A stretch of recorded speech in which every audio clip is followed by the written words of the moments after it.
Okay, so let's talk about vectors. Vectors are a value with two qualities, magnitude and direction.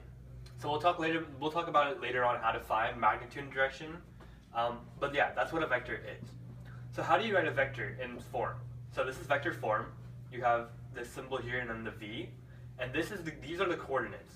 So the number on the left represents the x length of the vector. So basically along the x-axis, the horizontal length of the vector, and the second number is the y length. So in this case, we have the vector 2, 5. So what would that mean on a graph? So if we have a regular standard graph here, since we have an x length of 2, we'd go 1. First of all, we'd have to find our initial point, which we have our initial point set at 0, 0, the origin.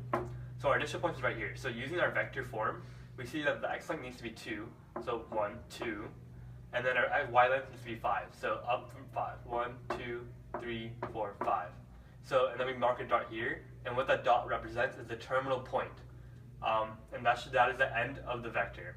So we draw a line from the initial point to the terminal point, and that's what our vector looks like on a standard graph.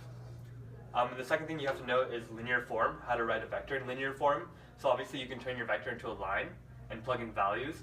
So if we were to turn this vector into linear form, it would be 2i plus 5j. 2i is a horizontal component, and 5j is a vertical component.